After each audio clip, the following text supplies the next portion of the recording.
जिसके पासवान जी हैं, ये रिटायर्ड जी हैं छत्तीसगढ़ से, बिहार के वैशाली जिले से आते हैं। अगर आपको कोई सवाल इनसे करना हो तो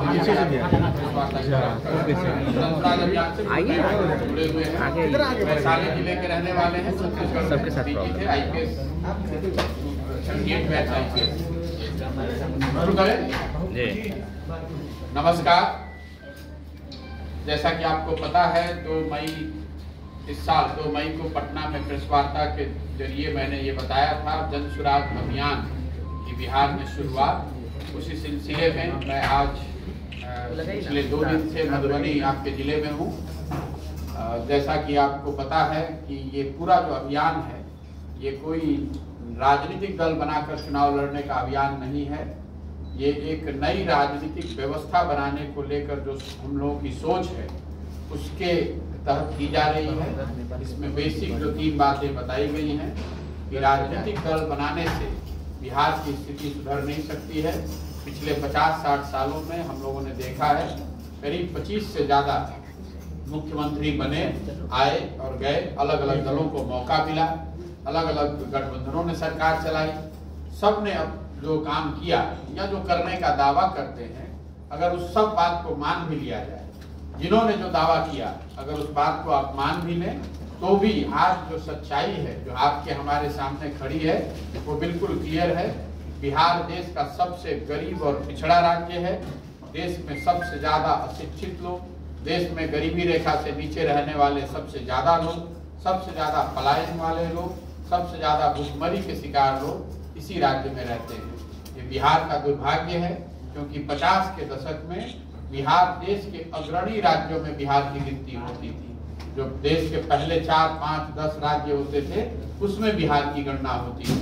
आज वहां से लुढ़कते लुढ़कते हम लोग 28 ज्यादातर विकास के मानकों पर हमारी जो रैंकिंग है, हमारी जो स्थिति है वो देश में सबसे नीचे 28वें 29वें नंबर पर हम लोग हैं। इसीलिए हम लोग और कोई आदमी नया आता है और वो बताता है कि हम आएंगे, हम ठीक कर देंगे। हम लोग का ऐसा मानना है, मेरा ऐसा मानना है कि बिहार की स्थिति को अगर सुधारना है, बिहार को अगर बेहतर बनाना है, अगले 10 साल में बिहार को अगर 10 विकसित राज्यों की श्रेणी में खड़ा होना है तो ये कोई एक व्यक्ति, एक दल इसको कर नहीं सकता है। कोई अगर ऐसा दावा करता है, कोई व्यक्ति या दल अगर ये दावा करता है कि वो इस बिहार को ठीक कर सकता है, तो मेरी समझ से 2 ही बात हो सकती है।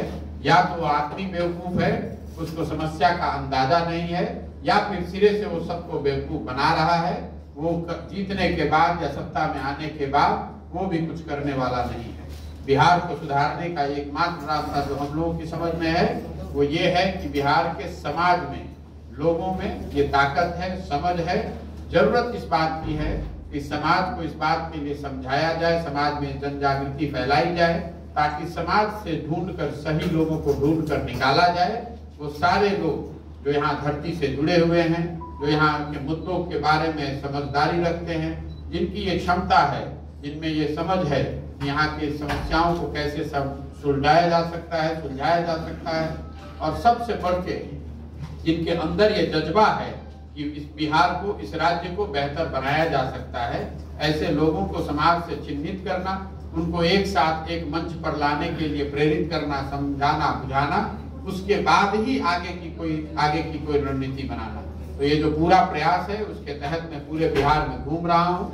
कुल 75,000 से ज्यादा ऐसे लोग हैं जिन्होंने अपने घर, अपने पंचायत, अपने ब्लॉक, अपने वार्ड में बुलाया है। उनमें से कुछ लोगों के यहाँ अक्रॉस द स्टेट में जाने का प्रयास कर रहा हूँ। मधुबनी में भी आपने देखा होगा 4-5 जगह जाने का अवसर मिला है। सुबह से शाम तक यही काम करते हैं। 8 से 10 ऐसी बैठकों में जाते हैं, लोगों से मिलते हैं, परिचय करते हैं, संवाद करते हैं, कुछ सुनने और सीखने का प्रयास करते हैं। इसी अभियान के तहत 2 अक्टूबर से पश्चिम चंपारण गांधी आश्रम से हम लोग एक पदयात्रा शुरू कर रहे हैं। पदयात्रा इसलिए नहीं कि हमको बिहार का रोड नापना है, पदयात्रा इसलिए नहीं कि हमें अब ये दिखाना है कि हम कितना पैदल चल सकते हैं। पदयात्रा इसलिए करने वाले हैं ताकि बिहार में हर जगह स्वयं से चलकर उन लोगों के पास जाया जाए, बिहार के गांवों में, पंचायतों में, ब्लॉक में, शहर में, कस्बों में जाया जाए, लोगों से सीधा संवाद स्थापित किया जाए। और पदयात्रा के दौरान 3 उद्देश्य हैं। एक, लोगों से मिलकर ये समझा जाए कि उनकी नजर में, उनके इलाके में कौन से ऐसे सही व्यक्ति हैं, राजनीतिक या गैर राजनीतिक, जिनका हाथ पकड़ के, जिनको समाज में हाथ पकड़ के राजनीतिक तौर पर आगे बढ़ाया जा सकता है। कल होकर जो चुनाव जीते किसी भी स्तर पे, उससे समाज का फायदा हो सकता है। एक पहला प्रयास उद्देश्य ये है। दूसरा उद्देश्य ये है कि बिहार के समस्याओं के विषय में हम सबको थोड़ी बहुत जानकारी है, लेकिन पंचायत के स्तर पर और शहरों के स्तर पे नीचे ये समझना कि हर पंचायत की अपनी क्या समस्या है, हर शहर की अपनी क्या समस्या है, इसकी एक डिटेल्ड, एक तरह से आप फैसिलिटी सर्वे कह लें, या उसकी जो डिटेल समझ है उसको लोगों के सहयोग से बनाना, समझना, एक जगह एकत्रित करना।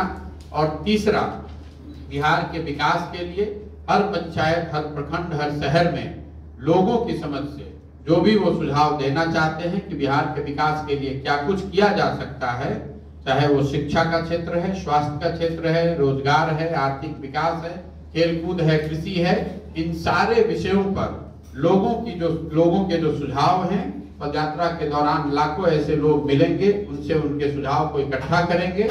और पदयात्रा खत्म होने के बाद इन बिहार के समग्र विकास के लिए जो 10 महत्वपूर्ण क्षेत्र हैं, शिक्षा, स्वास्थ्य, आर्थिक विकास, सामाजिक न्याय, कृषि, खेलकूद, ऐसे 10 महत्वपूर्ण विषयों पर जो लोगों ने सुझाव दिए होंगे, उसके साथ में करीब 250 से ज्यादा लोग, 250 से ज्यादा विशेषज्ञ, इन क्षेत्रों के विशेषज्ञ जो इस पर मैंने लगाया है, जो काम कर रहे हैं, स्वेच्छा से काम कर रहे हैं, ज्यादातर लोग उसमें बिहार के हैं। ये सारे लोग मिलकर एक ब्लूप्रिंट, 15 साल का एक ब्लूप्रिंट बना रहे हैं। बिहार के लोगों से जो हम लोगों को सुझाव मिलेगा, इन सुझावों को लेकर और जो ये विशेषज्ञ हैं, इनकी क्षमता को, उनकी जानकारी, उनकी समझ को एक साथ करके पदयात्रा खत्म होने के 3 महीने के अंदर बिहार के विकास के लिए 10 महत्वपूर्ण क्षेत्रों का 15 साल का पूरा खाका खींचकर जनता के सामने रखेंगे। ये बताएंगे कि शिक्षा में क्या क्या सुधार होगा, और उसके साथ ये भी बताएंगे कि उसको कैसे किया जाएगा। ये बताएंगे कि रोजगार, यहाँ पर बेरोजगारी कैसे खत्म हो सकती है, रोजगार कैसे लाया जा सकता है। ये बताएंगे कि स्वास्थ्य सेवाओं को कैसे बेहतर बनाया जा सकता है। ये बताएंगे कि कृषि में क्या और कैसे किया जा सकता है, ताकि जनता के पास इस बात का आकलन हो, इस बात की समझ हो कि जो भी दल अगर बनेगा तो उस दल का कार्यक्रम क्या है, वो चीजों को कैसे करेंगे, बिहार में सुधार कैसे लाएंगे।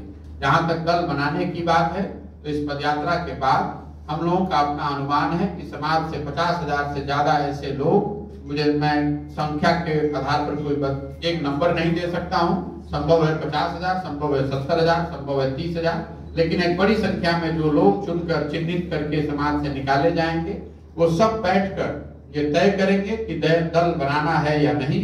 लेकिन अगर सब मिलकर तय करते हैं कि दल बनाना है, तो वो दल प्रशांत किशोर का दल नहीं होगा, उसके अध्यक्ष, उसके नेता प्रशांत किशोर नहीं होंगे। वो जो 25-30,000, 50,000 लोग मिलकर दल बना रहे होंगे, वो लोग मिलकर ही तय करेंगे कि इस दल का नाम क्या होगा, उस दल का संविधान क्या होगा, उस दल की प्राथमिकताएं क्या होंगी, उसके पदाधिकारी कैसे बनाए जाएंगे, उसमें टिकट कैसे बांटे जाएंगे। साथ ही वही लोग तय करेंगे कि इस दल का नेता चेहरा कौन होगा। उस दल का नेता प्रशांत किशोर नहीं हो सकते हैं, उस दल का नेता वही हो सकता है जिसको सब लोग मिलकर तय करेंगे। ये अभी तक की जो अभी आने वाले 12-15 महीनों की जो प्रोग्राम है, वो मैं आपसे साझा कर रहा हूँ। उसके आगे की रणनीति, आगे का कार्यक्रम, एक बार पदयात्रा खत्म हो जाए, लोग साथ में आ जाएं, तभी मैं आपको बता पाऊंगा। इसके साथ मेरी बात खत्म हुई। अब आप अपना प्रश्न पूछ सकते हैं। बहुत बहुत धन्यवाद। ये आपको कब लगा कि बिहार में जितनी भी ट्रेडिशनल पार्टी है वो बदल नहीं सकती बिहार को, इसके लिए आपको आगे आना चाहिए? नहीं, कब लगा ऐसा कोई एक दिन कोई सपना आया, ऐसी बात तो है नहीं। पिछले 10 साल से मैं जिस काम को करता था, अलग अलग पार्टियों के साथ काम करा है।